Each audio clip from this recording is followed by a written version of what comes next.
la violencia y la confusión se apoderaron de la comunidad de Cuatro Caminos, en Guasave, Sinaloa, la madrugada del martes 13 de agosto. Una emboscada sangrienta dejó en evidencia las tensiones que hieren profundamente a las fuerzas de seguridad en México.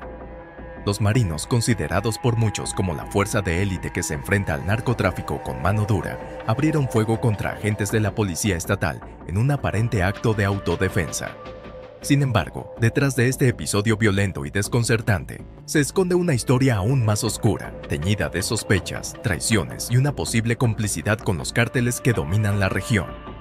De acuerdo con los primeros informes de las autoridades locales, el enfrentamiento ocurrió en la madrugada, cuando la tranquilidad de la comunidad de Cuatro Caminos fue interrumpida por el eco de las balas.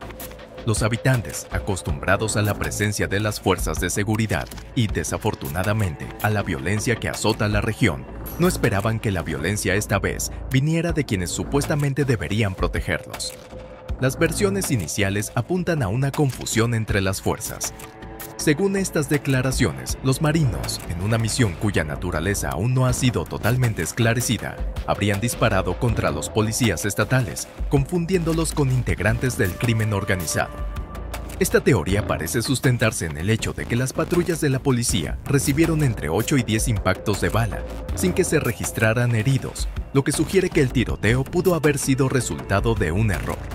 Sin embargo, esta explicación simple y directa no convence a todos. ¿Cómo es posible que dos cuerpos de seguridad, con experiencia y entrenamiento, no pudieran reconocer a sus compañeros de lucha en el campo? ¿Por qué se desató tal nivel de violencia entre fuerzas que, en teoría, deberían estar coordinadas para enfrentar al enemigo común, el narcotráfico?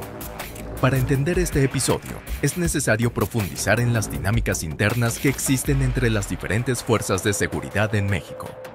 El recelo y la desconfianza entre ellas no son nuevos y son alimentados por una larga historia de competencia, corrupción y acusaciones de complicidad con el crimen organizado. En regiones como Sinaloa, donde el narcotráfico tiene una presencia poderosa y profundamente arraigada, las fuerzas de seguridad a menudo se encuentran en una posición precaria. Por un lado, están comprometidas con la lucha contra los cárteles. Por otro, enfrentan la tentación del soborno, la amenaza de la violencia y la posibilidad de ser absorbidas por la corrupción que permea todos los niveles de la sociedad. La policía estatal, con una presencia local más constante, a menudo es vista con sospecha por las fuerzas federales como la Marina.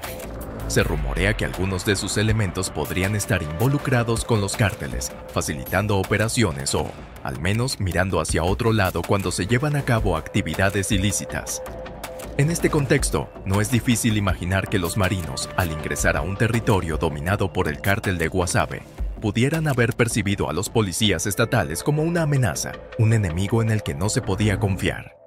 Otra teoría, aún más perturbadora, sugiere que los policías estatales pudieron haber sido quienes iniciaron la agresión, viendo a los marinos como intrusos que interferían con sus propios intereses en la región. Si consideramos la posibilidad de que algunos elementos de la policía estatal pudieran estar trabajando al servicio del cártel de Guasave, la historia adquiere un matiz completamente diferente. Según fuentes cercanas a la Fiscalía General de la República, la denuncia presentada por la Secretaría de Marina indica que los marinos actuaron en defensa propia, respondiendo a un ataque injustificado por parte de los policías. Este relato sugiere que los policías, en lugar de cooperar con los marinos, optaron por enfrentarlos, posiblemente para proteger intereses criminales o para evitar que los marinos descubrieran actividades ilícitas en la zona. Para comprender mejor la complejidad de esta situación, es crucial conocer la influencia del cártel de Guasave en la región. Este grupo criminal, liderado por Fausto Isidro Mesa Flores, mejor conocido como El Chapo Isidro, es una de las organizaciones más poderosas y peligrosas de Sinaloa. Aunque su nombre no es tan conocido como el del cártel de Sinaloa de Joaquín El Chapo Guzmán, el cártel de Guasave ha demostrado ser igualmente letal y eficiente en el manejo de sus operaciones criminales. El Chapo Isidro es un hombre con una larga trayectoria en el mundo del narcotráfico. Antiguo aliado de los Beltrán Leiva, Isidro se convirtió en uno de los líderes más buscados después de la captura de varios capos de alto perfil. Bajo su mando, el cártel de Guasave ha mantenido un férreo control sobre varias zonas de Sinaloa, incluyendo Guasave, donde la influencia del cártel se siente en todos los niveles de la sociedad. Este cártel se ha caracterizado por su discreción y efectividad. A diferencia de otros grupos criminales que buscan notoriedad, el cártel de Guasave opera en las sombras, manteniendo un perfil bajo, pero asegurando que su control sobre la región sea total.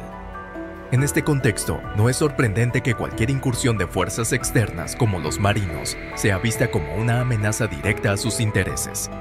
La verdadera pregunta, ¿quién controla a quién? El episodio violento del 13 de agosto no solo resalta las tensiones entre las diferentes fuerzas de seguridad, sino que también plantea una pregunta inquietante. ¿Quién controla realmente las regiones dominadas por el narcotráfico? Cuando las fuerzas del orden se enfrentan entre sí, es claro que el verdadero poder no reside en las autoridades, sino en las sombras, en los grupos criminales que han infiltrado cada rincón del sistema. Si la teoría de que los policías estatales atacaron primero es cierta, estaríamos ante un caso claro de complicidad con el narcotráfico.